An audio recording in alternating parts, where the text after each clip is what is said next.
दोस्तों स्टडी 91 के online platform में आप सभी का बहुत बहुत स्वागत है। दोस्तों आज आप सभी के समक्ष केमिस्ट्री यानी रसायन विज्ञान में अपने अगले लेक्चर को लेकर हाजिर हूं। जी हां दोस्तों, आज हमारा 539 नंबर का लेक्चर है। आज की क्लास अगर आप देखते हैं तो पूरे 16,170 सवाल आपके तैयार हो जाएंगे। ये हमारा 8वां विषय है। इसके पहले 7 विषय मैं आपको विधिवत पढ़ा चुका हूं, जिसमें प्राचीन भारत का इतिहास, मध्यकालीन भारत का इतिहास, आधुनिक भारत का इतिहास। 3 पार्ट ये है। चौथा है संविधान, 5वां है विश्व का भूगोल, 6वां है भारत का भूगोल, 7वां है भौतिक विज्ञान। ये 7 विषय पढ़ाकर हम अपने 8वें विषय पर आ चुके हैं। बहुत जल्द दोस्तों आपका 8वां विषय भी कंप्लीट होने वाला। दिन हम लोग जो है आगे जियोलॉजी यानी जीव विज्ञान की क्लास को दोस्तों अटेंड करेंगे। ठीक है, आज जो हम टॉपिक केमिस्ट्री में लेकर हाजिर हैं, इस टॉपिक का नाम है रंजक। रंजक और औषधियां। रंजक का अर्थ है रंग से। ठीक है, हमारे कपड़े वगैरह जो रंगे होते हैं दोस्तों, ये आप जान, जैसे मान लीजिए मैं तो काला पहना हूं, ब्लैक एंड व्हाइट को छोड़ दिया जाए, जैसे लाल, किसी के कपड़े का रंग लाल है, किसी का हरा है, तो कपड़ों को रंगा कैसे जाता है, इस बारे में बहुत बेहतरीन सवाल आज अपने क्लास में हम चर्चा करने वाले हैं। तो रंजक और औषधियों से संबंधित ये सारे सवाल जो हैं वो उस पर डिस्कशन होगा। ठीक है, आपको पसंद है दोस्तों तो आपसे निवेदन है कि आप एक बार स्टडी 91 ऑफिशियल जो हमारा ये नया एप्लीकेशन, इसे डाउनलोड करके एक बार हमारे कोर्सेज को दोस्तों जरूर ज्वाइन कीजिएगा। यही आपसे निवेदन है। ठीक है, चलिए स्टार्ट करते हैं सवालों को और पढ़ना आरंभ करते हैं। पहला ही सवाल आपकी स्क्रीन पर दिया है कि वे विषम चक्रीय यौगिक क्या कहलाते हैं जो जल में घुलने पर रेशों या जंतुओं को रंगने में प्रयोग किए जाते हैं। ठीक है, तो देखिए कहीं भी रंगने में अगर प्रयोग दे दिया दोस्तों तो याद रखिएगा रंगने में प्रयोग किसका किया जाता है, रंजक का प्रयोग किया जाता है। रंजक। ठीक है, चाहे आप इसे रंजक कहिए चाहे आप इसे रंग कहिए, एक ही बात है। ठीक है, रंजक या रंग। ठीक है, ये आप याद रखेंगे तो ये आपका जवाब हो जाएगा। आसान सा जवाब है। अभी आप धीरे धीरे सवालों को तोड़ेंगे, तो सवालों को तोड़कर नए नए सवाल बनाएंगे, तभी अपने आप में कठिन बनेगा। कह रहा है वे रंजक क्या कहलाते हैं जिनको गर्म जलीय विलयन में सीधे डुबा करके रंगा जाता है। केवल गर्म जलीय विलयन में डालेंगे और वो अपने आप दोस्तों तैयार हो जाते हैं। ठीक है, इन्हें कहा जाता है प्रत्यक्ष रंजक। क्या कहा जाता है? इन्हें कहा जाता है प्रत्यक्ष रंजक, या फिर इन्हें ही कहा जाता है मूल रंजक। ठीक है, प्रत्यक्ष रंजक या मूल रंजक कहा जाता है। और इनकी खासियत क्या होती है? इनको डायरेक्टली गर्म पानी में के जलीय विलयन को ले लिया जाता है, मतलब पानी को गर्म कर लिया जाता है और उसमें डुबाकर दोस्तों ये रंग जो है चढ़ाए जाते हैं। इन्हें कहा जाता है प्रत्यक्ष रंगन। ठीक है, प्रत्यक्ष रंजक इन्हें कहा जाता है। रंजक का मतलब होता है डाई, डी वाई। ठीक है, डाई लिखेगा दोस्तों, डी वाई, डाइज। आप जानते हैं ना डाई करना, डाइज। ठीक है, तो याद रखेगा डाइज। ठीक है, तो ये जो प्रत्यक्ष रंजक दे दिया इसका हो जाएगा डायरेक्ट डाइज। ठीक है, मान लीजिए यहां प्रत्यक्ष रंजक दे दिया तो इसका मतलब क्या हो गया? ये हो गया डायरेक्ट डाइज। ठीक है, ये आप याद रखेंगे। इसी को मूल रंजक भी कहा जाता है। और आगे सवाल देखिए, कॉन्सेप्ट तभी आपका क्लियर होगा। सुनिए, करा किन रंजकों को स्वतः रंजक के नाम से जाना जाता है? स्वतः रंजक के नाम से याद रखेंगे मूल रंजक को जाना जाता है। किसे जाना जाता है? मूल रंजक को स्वतः रंजक के नाम से जाना जाता है। और स्वतः रंजक कहिए चाहे प्रत्यक्ष रंजक कहिए चाहे मूल रंजक कहिए, कोई दिक्कत आपको? ठीक है, ये सब दोस्तों एक ही के लिए प्रयुक्त किए गए, आप याद रखें। अभी जब आप अप्रत्यक्ष रंजक पे आएंगे तब आप थोड़ी सी कहानी समझेंगे। Correct, Congo red. Congo red ये किस प्रकार के रंजक का उदाहरण है? तो याद रखिएगा कांगो रेड दोस्तों यह प्रत्यक्ष रंजक का उदाहरण है। किसका उदाहरण है? प्रत्यक्ष रंजक का उदाहरण है कांगो रेड। जैसे इंडिगो वगैरह भी दोस्तों इसी में आएगा। ठीक है, अच्छा, प्रत्यक्ष रंजक से रंगा क्या जाता है? ये फाइबर को रंगने में काम आता है। ठीक है, ये फाइबर वगैरह को रंगने में काम आता है, कपड़ों को रंगने में काम आता है। ठीक है, तो लिखेगा फाइबर को रंगने में प्रयुक्त। ठीक है, फाइबर को रंगने में प्रयुक्त किसका किया जाता है दोस्तों? किसका प्रयोग किया जाता है? तो प्रत्यक्ष रंजन का इस्तेमाल करते हैं। और एक चीज याद रखिएगा, इसमें रंग बंधक की आवश्यकता नहीं होती है। प्रत्यक्ष वालों में रंग बंधक की कोई आवश्यकता नहीं होती है। रंग बंधक माने समझ रहे हैं? जैसे मैं समझ रहा हूं, आपको थोड़ा सा कंफ्यूजन हो रहा है। मान लीजिए किसी कपड़े को रंग आ गया। अब 2 कंडीशन हो गई। मान लीजिए आप एक लाल कलर का कपड़ा लेकर आए जिसको आपने धुला तो उस कपड़े ने रंग नहीं छोड़ा। एक दूसरा कपड़ा लेकर आए जिसको आपने धुला तो आपकी पूरी बाल्टी या आपका पूरा वॉशिंग मशीन दोस्तों वो लाल रंग से भर गया। यानी उस कपड़े ने रंग छोड़ा। ठीक है, अब दो बातें यहां आती हैं, जो पक्का रंग होगा वो तो नहीं छूटेगा, जो कच्चा रंग होगा वो छूट जाएगा। कच्चा पक्का इसको हम अपनी भाषा में बोलते हैं। आप अपने माता पिता से पूछेंगे, मम्मी से पूछेंगे, मम्मी ये कपड़ा क्यों रंग छोड़ा, तो बताएंगे इससे पक्का रंग नहीं था इसलिए छूट रहा है। कच्चा रंग होता है, पक्का रंग होता है तो नहीं छूटता, कच्चा रंग होता है तो छूटने लगता है। लेकिन एक हमारे रसायन विज्ञान की ये भाषा नहीं। मैं आपको समझाना चाहता हूं, रंग के जो एलिमेंट होते हैं वो कपड़े पर जाके चिपक जाते हैं। अब चिपकते हैं, अगर उनका बंधन कमजोर होगा तो छूट जाएंगे, बंधन मजबूत होगा तो नहीं छूटेंगे। नहीं छूटेंगे तो उसी को हम पक्का रंग कहते हैं, छूट जाएगा तो हम उसी को कच्चा रंग कहते हैं। अब यहां समझिएगा, थोड़ा सा देख दीजिए। अब ये जो रंग बंधक होते हैं, याद रखिएगा, ये जो बॉन्ड होते हैं, जो चिपकाए हुए हैं एलिमेंट को उस कपड़े में जो चिपकाए हुए हैं, यही रंग बंधक कहलाते हैं। ठीक है, तो रंग बंधक की आवश्यकता याद रखेंगे यहां पर नहीं होती। प्रत्यक्ष रंजक में लिखेगा रंग बंधक की आवश्यकता नहीं होती है। रंग बंधक की आवश्यकता नहीं होती है। ठीक है, यहां पर रंग बंधक की आवश्यकता नहीं होती है, ये आप याद रखेंगे। आ रही बात समझ में? मैं प्रत्यक्ष रंजक की बात कर रहा हूं, बहुत ध्यान से मेरी बातों को सुनिएगा, समझिएगा। ठीक है, अगला देखिए, कह रहा किस प्रकार के रंजकों में रंजक के लिए रंग बंधक की जरूरत पड़ती है, कह रहा कहां पर आवश्यकता होती है। ठीक है, तो याद रखेगा ये जो रंग बंधक की बात कर रहा है, रंग बंधक मतलब रंग को बांधना। ठीक है, रंग बंधक की आवश्यकता कहां पड़ती दोस्तों, कहां पड़ती है? जो अप्रत्यक्ष रंजक होते हैं। कहां पर? जो अप्रत्यक्ष रंजक होते हैं वहां पर दोस्तों रंग बंधक की जरूरत पड़ती है।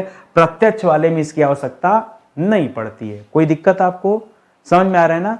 अब धीरे धीरे आप समझेंगे, थोड़ा सा पहले समय दीजिए 10-5 मिनट। ठीक है, तभी मैं आपको कोई चीज समझा पाऊंगा, सिखा पाऊंगा।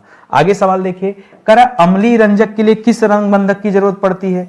मैं आपको एक कॉमन सी चीज बता दूं, चाहे अम्लीय की बात करें चाहे क्षारीय की बात करें। ठीक है, अम्लीय तथा क्षारीय रंजकों के लिए सामान्यतः रंग बंधक की आवश्यकता नहीं होती। ठीक है, रंग बंधक की आवश्यकता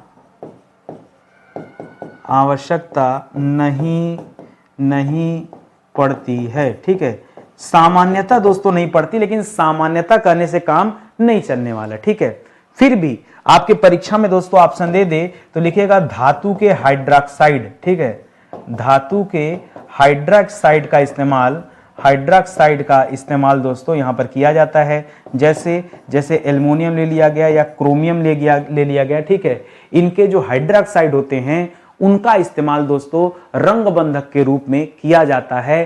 कब? यदि अम्लीय रंजकों की बात हो रही है तब। यदि अम्लीय रंजकों सामान्यतः जरूरत नहीं पड़ती है, लेकिन फिर भी अगर कहीं दे दिया तो ये एक ऑप्शन दोस्तों आप अलग से याद रखिए, क्योंकि जनरली क्या हो सकता है एग्जाम में वो सारी चीजें देखिए। जब आप क्लास लेते हैं ना तभी तो आपको समझ में आता है कि एग्जामिनर कैसे फंसा सकता है, वो क्या पूछ सकता है, क्या दे सकता है, ये आप तभी जानते हो। मेरी आदत है, मैं हमेशा जहां कहीं भी डाउटफुल वाली चीजें रहती हैं, जहां कहीं भी एग्जामिनर आपके साथ खेला कर सकता है, मैं आपको हमेशा वो चीजें जो है समझाते चलता हूं क्लास में। सुनिए, इसी तरह जैसे अभी अम्लीय दिया वैसे दे रहा कि क्षारीय रंजक के लिए किस रंग बंधक की आवश्यकता पड़ती है। पुनः लिखिएगा, मैंने आपको क्या समझाया? मैंने आपको पीछे ही समझाया था कि अम्लीय एवं क्षारीय रंजकों के लिए ठीक है रंग बंधक की आवश्यकता सामान्यतः लिख लीजिएगा। ठीक है, सामान्यतः रंग बंधक की आवश्यकता नहीं पड़ती। ठीक है, आवश्यकता नहीं होती। ठीक है, सामान्यतः तो नहीं होती है, लेकिन आपने पीछे फिर भी क्या पढ़ा? फिर भी आपने पढ़ा कि चलिए अगर अम्लीय रंजक रहेंगे तो यहां पे आप क्या याद रखेंगे? धातु के हाइड्रोक्साइड। ठीक है, धातु के हाइड्रोक्साइड दोस्तों आप याद रखेंगे, इसका इस्तेमाल यहां पर किया जाता है। जिसमें दो ऑप्शन पढ़ा है, एक एल्युमिनियम का और एक क्रोमियम का इस्तेमाल दोस्तों किया जाता है, ये आपने देखा। ठीक है, ठीक इसी तरह से जो क्षारीय रंजक है क्या उसमें भी किसी का यूज करते हैं? हाँ, टैनिक एसिड वगैरह या फिर फिटकरी का इस्तेमाल यहाँ पे किया जाता है, तो लिख लीजिएगा, ठीक है।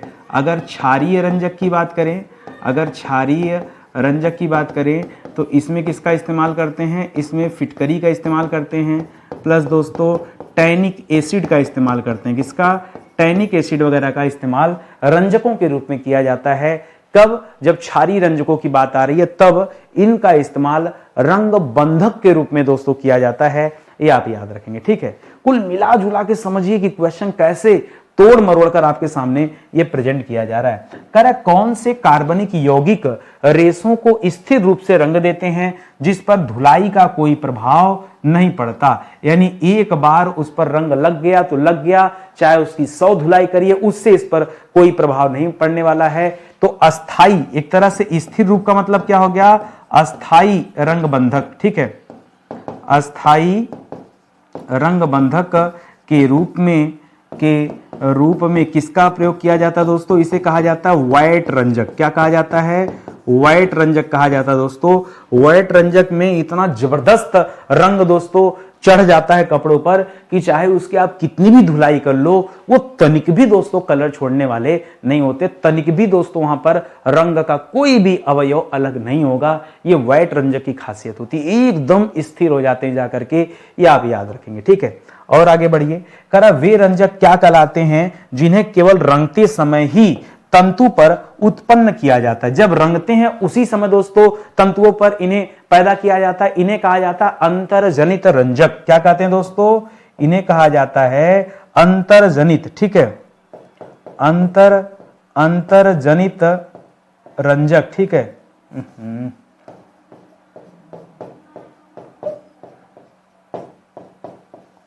इसे कहा जाता है अंतर्जनित रंजक, ठीक है।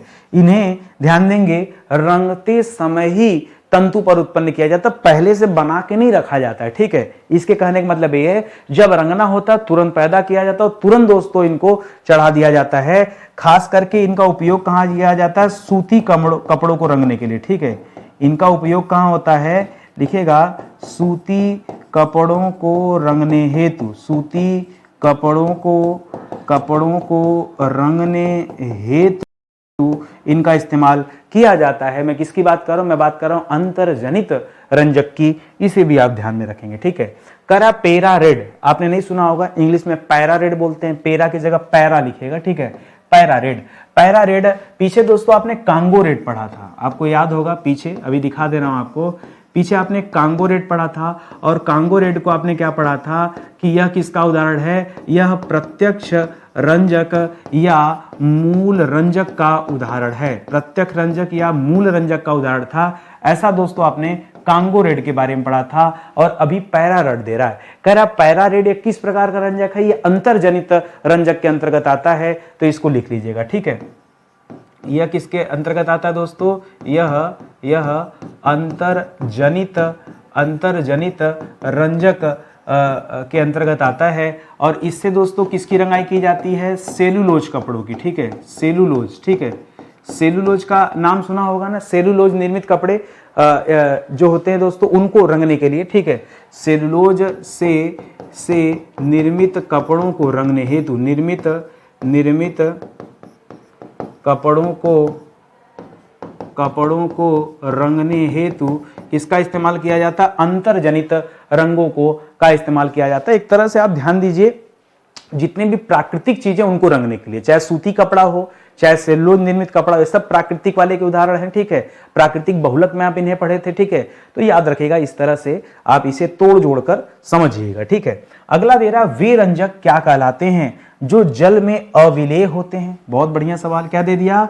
ये जल में मिक्स नहीं होते हैं, अविलेय होते हैं, परंतु क्षारीय अपचायक के साथ रंगहीन विलयन बनाते हैं। जब क्षारीय अपचायक के साथ मिलते हैं तब दोस्तों ये रंगहीन विलयन बनाते हैं। ये दोस्तों पीछे जो मैंने आपको व्हाइट रंजक बताया था, ठीक है, क्या बताया था? जो मैंने व्हाइट रंजक बताया था जो अस्थाई रंग देते हैं, ठीक है, जो अस्थाई रंग देते हैं, जो मैंने पीछे बताया था, ठीक है। तो ये उसी की बात कर रहा है दोस्तों। व्हाइट रंजक कहिए या वेट रंजक कहिए, एक ही बात है, वेट रंजक या व्हाइट, अरे दिखा दे रहा हूं, देखिए पीछे ही आपको पढ़ाया था मैंने, ये था अस्थाई रंग बंधक के रूप में हम व्हाइट रंजक का यूज करते हैं और इसी की बात यहां पे हो रही है। ये जल में अविलेय होता है, किंतु जब किसी क्षारीय अपचायक के साथ मिलता है तो यह रंगहीन विलयन दोस्तों बनाता है, याद रखेंगे। करा वेट रंजक मुख्य रूप से किस प्रकार के कपड़ों को रंगने के लिए दोस्तों यूज किया जाता है? ये अस्थाई होते हैं, तो याद रखेगा वेट रंजक क्या होते हैं दोस्तों? अस्थाई होते हैं। क्या होते हैं? अस्थाई होने के कारण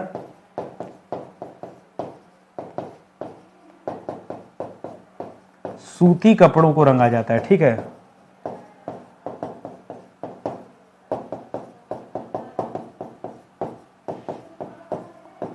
सूती कपड़ों को रंगने में प्रयोग किया जाता है दोस्तों। पुराने जमाने में इंडिगो का नाम सुना होगा, नील, ठीक है। नील से सफेद कपड़ों की धुलाई की जाती थी तो कपड़े हल्का नीले और सफेद एकदम हो जाते थे। नीले लगता था नीले होंगे, लेकिन नीले होते, डूबते रहते, जब तक वो कपड़े नील में डूबे रहते ऐसा लगता था नीला हो गया है, लेकिन धुलने के बाद वो सफेदी ना अद्भुत सफेदी रहती थी, अद्भुत सफेद थी, ठीक है। पुराने जमाने में उजाला दोस्तों एक अच्छा डिटर्जेंट की तरह इस्तेमाल हम लोग करते थे, ठीक है, कपड़ों की सफेदी के लिए। एक्चुअली में नील पाउडर ही था। नील किस प्रकार के रंजक का उदाहरण है दोस्तों? तो नील जो है दोस्तों यह वेट रंजक का उदाहरण है। किसका उदाहरण है? यह वेट रंजक कहिए या व्हाइट रंजक कहिए, ठीक है, ये वेट या व्हाइट रंजक का उदाहरण है। याद रखेगा अस्थाई होता है, इस कारण दोस्तों इसे गिनती किया जाता है। वे रंजक क्या कहलाते हैं? जो जलीय सोडियम सल्फाइड में विलेय होते हैं, ठीक है। क्योंकि सल्फाइड में विलेय हैं तो इन्हें सल्फर रंजक कहा जाता है, ठीक है। इन्हें क्या कहा जाता है? इन्हें सल्फर रंजक कहा जाता है। क्यों? क्योंकि सोडियम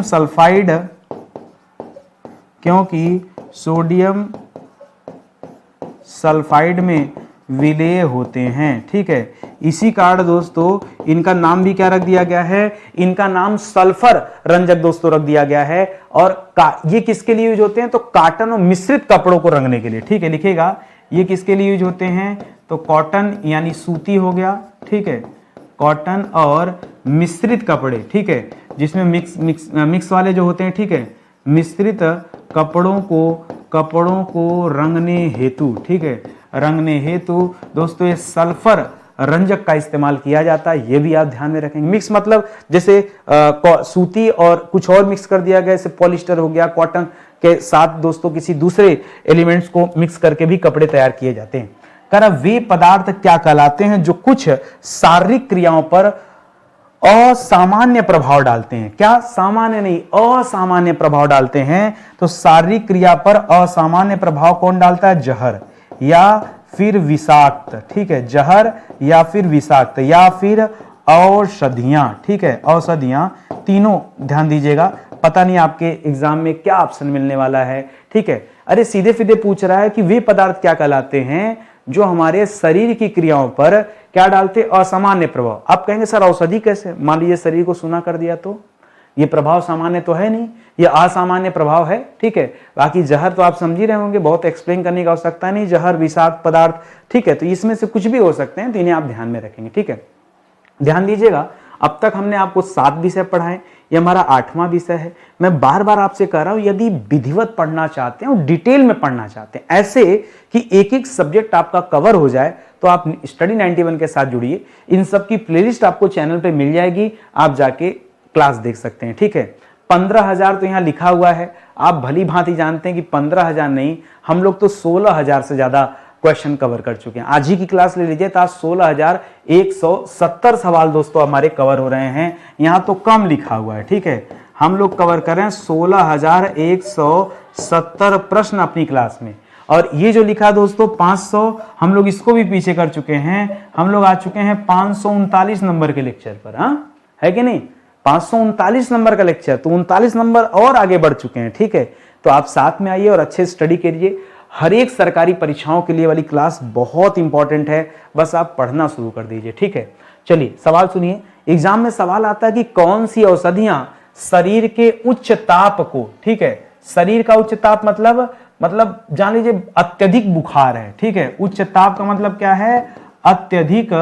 अत्यधिक बुखार है। बुखार में ही तो दोस्तों टेम्परेचर शरीर का भागता है, ठीक है। तो कह रहा बहुत ज्यादा बुखार है, उस केस में कौन सी औषधियां उच्च ताप को कम कर देती हैं, ठीक है। तो इसको बोलते क्या है, इसको बोलते हैं प्रतितापक। क्या बोलते हैं, इसको कहा जाता है प्रतितापक औषधियां। क्या कहते हैं, प्रतितापक, एंटीपायरेटिक्स, ठीक है। एंटी क्या बोलते हैं, सुनिएगा ध्यान से, एंटी, फिर बोलते हैं पायरेटिक्स, ठीक है, पायरेटिक्स, ठीक है। इसे कहा जाता है एंटी पायरेटिक्स कहा जाता है दोस्तों, पायरेटिक्स कहा जाता है। पायरेटिक्स यानी यह अति ताप हो, शरीर का टेम्परेचर बहुत ज्यादा हो, तो प्रतितापक जो दवाइयां होती हैं टेम्परेचर को कंट्रोल करती हैं। कैसे, तो दोस्तों सबसे पहले मस्तिष्क को यह संकेत भेजती हैं और उसको कंट्रोल करके पूरे शरीर का टेम्परेचर दोस्तों ये नॉर्मल करती हैं, ये आप याद रखेंगे। तो ये एंटी पायरेटिक्स दवाइयां इनको कहते हैं, ठीक है। एंटी पायरेटिक्स दवाइयों में कौन कौन सी दवाइयां आती हैं, जैसे आपने एस्पिरिन का नाम सुना होगा, आपने फिनास्टीन का नाम सुना होगा, आपने एनाल्जीन का नाम सुना होगा, पैरासीटामोल सबसे कॉमन दवाई है, ठीक है, नोबाइलजीन का नाम सुना होगा, एपीसी का नाम सुना होगा। ये सब किस प्रकार की औषधियां हैं, यही तो हैं प्रतितापक औषधियां, ठीक है। यही क्या हैं, यही प्रतितापक औषधियां हैं, या फिर जिसे आप क्या कहते हैं, एंटीपायरेटिक्स बोलते हैं, ठीक है। एंटीपायरेटिक्स का मतलब ही क्या है, जो टेम्परेचर को दोस्तों हटाती हैं, ये वो वाली औषधियां हैं, इनको आप ध्यान में रखेंगे, ठीक है। और आगे चलिए अगले सवाल पर आते हैं। करा कौन सी औषधियां दर्द से छुटकारा दिलाती हैं, तो दोस्तों उन औषधियों को कहते हैं दर्दनाशक। क्या कहते हैं, दर्दनाशक औषधियां, ठीक है, यानी जो दर्द का नाश करती हैं। क्या करती हैं, जो दर्द का नाश करती हैं। इंग्लिश में कहा जाता है, इंग्लिश में सुनिएगा, इंग्लिश में कहा जाता है एना, पहले शब्द जोड़िएगा, एना, एनाल्जेसिस, ठीक है, एनाल्जेसिस कहा जाता है, एनाल्जेसिस, ठीक है। क्या बोलते हैं, एनाल्जेसिस कहा जाता है दोस्तों, इन्हें आप याद रखेंगे। तो इंग्लिश तो मुझे लगता है थोड़ा सा डाउटफुल है यहाँ पे, तो इसको हटाई दीजिए, ज्यादा सही है। करा ब्रूफेन हो गया, वोल्टाफ्लेम हो गया, डायनापार हो गया। डायनापार दोस्तों सबसे कॉमन दवा है, डायनापार जो है ये सबसे कॉमन दवा है, बहुत डेंजर भी है, ठीक है। यह किस प्रकार की औषधि है, तो याद रखिएगा, यह दोस्तों दर्दनाशक औषधि है, ठीक है, दर्दनाशक औषधि है। और बीच में दोस्तों एक सवाल खूब आता था परीक्षा में, अरे जिसको खाने की वजह से गिद्ध जो है मर जाते थे, ठीक है, डाइक्लोफिनाक, ठीक है, एक दवा है दोस्तों, एक दवा है डाइक्लोफिनाक, ठीक है, फिनाक, ठीक है, डाइक्लोफिनाक। ये दोस्तों यह भी एक तरह का दर्दनाशक दवा है, ठीक है, यह भी एक तरह का दर्दनाशक दवा, और इतना खतरनाक है ये इस तरह का इंजेक्शन दोस्तों पशुओं में इस्तेमाल किया जाता था। अब मृत पशुओं, जो मृत पशु होते थे, उनका मांस खाने की वजह से दोस्तों गिद्ध की संख्या दोस्तों कम हो गई देश से, ठीक है, देश में दोस्तों गिद्ध क्या हो गए, ये मरने लगे। ये पूरी स्टोरी याद रखेगा। डाइक्लोफिनाक बहुत खतरनाक दवा होती है, डाइक्लो, ठीक है। तो डाइक्लो का बहुत थोड़ा सा डोज दोस्तों इंसानों को दिया जाता है, एकदम आपका लगेगा शरीर पूरा दर्द से राहत हो गया है, लेकिन दवा बहुत खतरनाक है। पुराने टाइम में इस तरह की दवा, इसका हैवी खुराक दोस्तों खास करके गाय भैंस को दी जाती थी जब उनकी तबीयत बहुत ज्यादा खराब होती थी। और सोचिए कि जब उनका डेथ होता था तो बॉडी में डाइक्लोफिनाक जो फैला होता था, इनके मांस को जब गिद्ध भक्षण करता था, गिद्ध मर जाता था। और इससे संबंधित आपके सिविल सर्विसेज में सवाल पूछे जाते, आईएएस पीसीएस में यहां से सवाल बनते डाइक्लोफिनाक वाले पॉइंट से, तो इसको आप जरूर याद रखेंगे, ठीक है।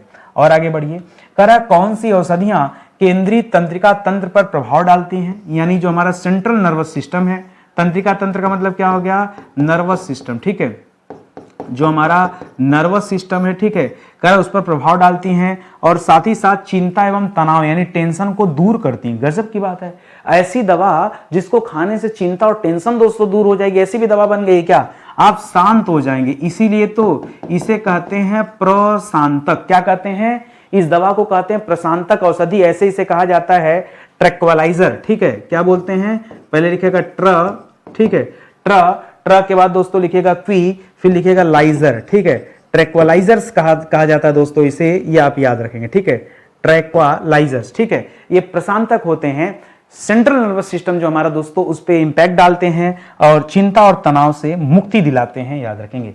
करा कौन सी औषधियां अवसाद को दूर करती हैं, ठीक है, बताइए वे कौन सी औषधियां जो अवसाद तनाव को दोस्तों दूर करती हैं? तो याद रखेगा अवसाद को दूर करने की वजह से इन्हें क्या कहा जाता है? इन्हें कहा जाता है प्रति अवसादक। क्या कहा जाता है? इन दवाइयों को क्या कहा जाता है हिंदी में? प्रति अवसादक दवाइयां कहा जाता है। जैसे जैसे दोस्तों बहुत सारी दवाइयां हैं, ठीक है। एक और सवाल देखिए, कह रहा वे रासायनिक पदार्थ क्या कहलाते हैं जो सूक्ष्म जीवों द्वारा उत्पन्न किए जाते हैं? ये ऐसी दवाइयां दोस्तों जो सूक्ष्म जीवों द्वारा पैदा होती हैं और सूक्ष्म जीवों को नष्ट करने की क्षमता भी रखती हैं। देखिए ध्यान दीजिएगा, एक तरफ दे रहा है कि सूक्ष्म जीवों से उत्पन्न होती हैं, पैदा भी सूक्ष्म जीवों से होती हैं और हमारे शरीर में जो बैक्टीरिया वगैरह हैं उनको नष्ट करने की क्षमता भी रखती हैं। इन्हीं को कहा जाता है प्रतिजैविक औषधियां। क्या कहा जाता है?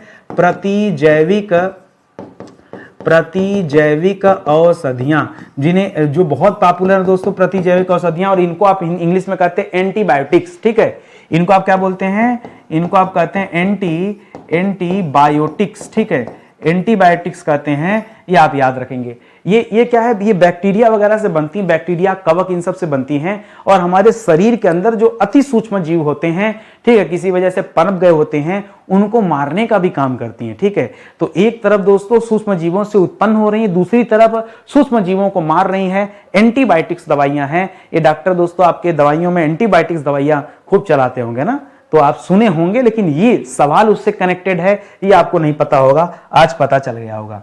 कह रहा पेनिसिलिन हो गया, स्ट्रेप्टोमाइसिन हो गया, टेट्रासाइक्लिन हो गया, ये सब किस प्रकार की दवाइयां दोस्तों? ये सब यही एंटीबायोटिक्स वाली तो दवाइयां हैं, ठीक है। ये सब क्या है? ये सब एंटीबायोटिक्स हैं जिन्हें आप क्या कहते हैं? प्रतिजैविक औषधियां कहते हैं, ठीक है। क्या कहते हैं?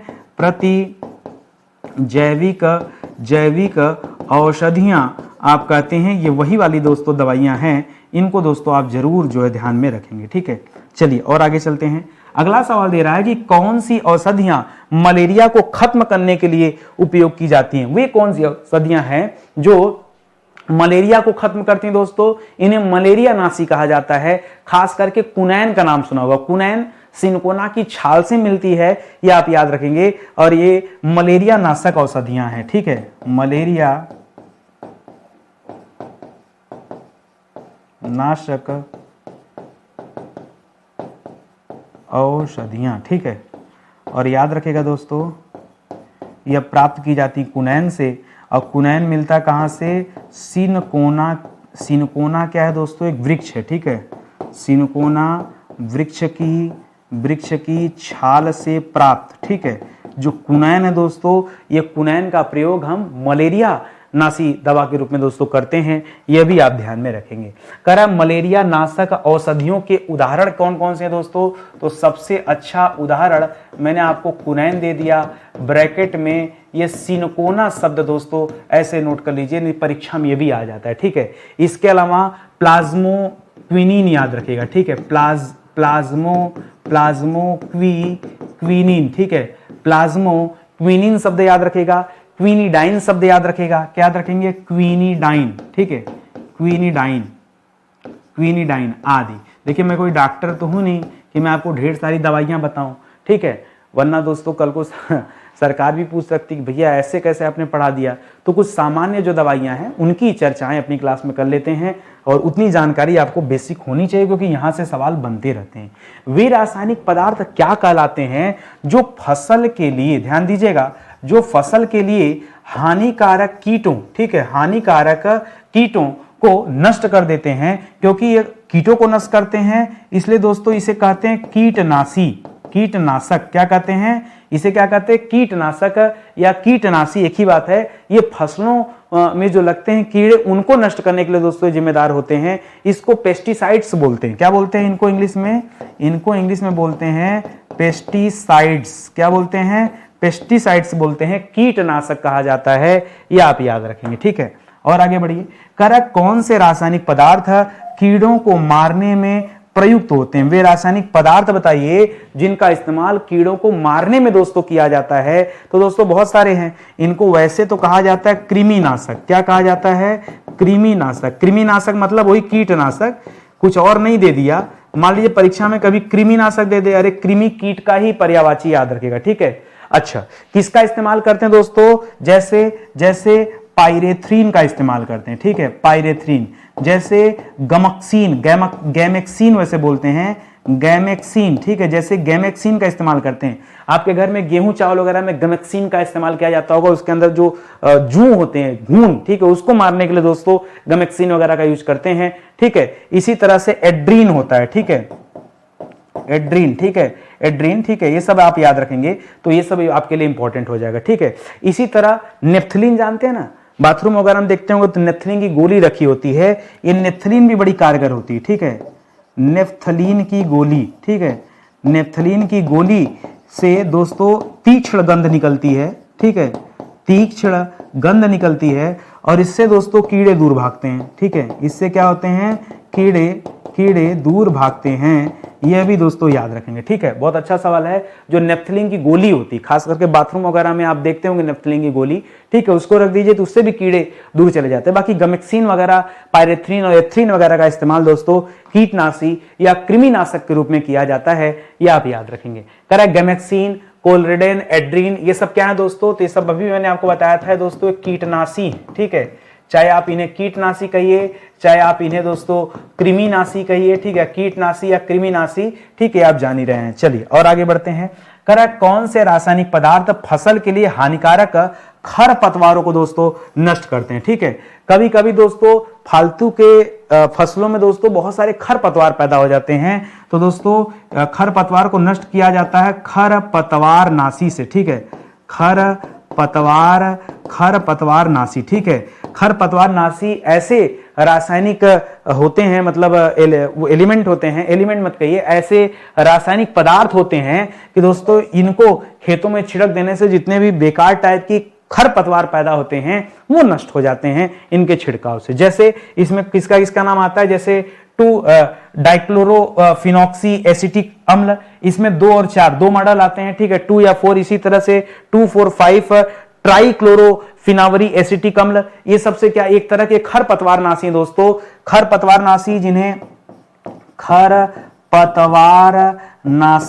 जिन्हें हम शाकनाशी भी कहते हैं, ठीक है। इसके लिए एक शब्द और यूज कर सकते हैं, शाकनाशी, ठीक है, शाकनाशी शब्द भी यूज किया जाता है। शाकनाशी भी एक तरह से खरपतवार होते हैं, उनको नष्ट करने के लिए दोस्तों ये शब्द यूज किया जाता है, तो परीक्षा में यह भी सवाल आता रहता है। चलिए आगे बढ़ते हैं।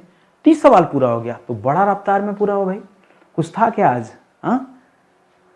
कम पढ़ा गया है तो 14 स्लाइड तो पूरा ही हुआ होगा, ठीक है, 12, ठीक है, 12 के आसपास। अरे 13 स्लाइड है तो 13 में से 3 निकालिए, 10 बचता है। 10 में 3-3 सवालों की स्लाइड होती है तो 10 या 30, 3 स्लाइड में एक ऊपर का होता है मेन कवर पेज, एक सेंटर में होता है, एक लास्ट में, ठीक है। तो चलिए कोई बात नहीं, 14 है तो ऊपर 2 रहेगा, तो इस तरह से चलिए कोई बात नहीं, सवाल हमारा कंप्लीट होता है। कंप्लीट करने से मतलब है आप दोस्तों जल्दी से चैनल को सब्सक्राइब कर लें ताकि सही समय पे नोटिफिकेशन आपको मिले कि मैं कितनी क्लास पढ़ा रहा हूं, अन्यथा आपको पता भी नहीं चलेगा।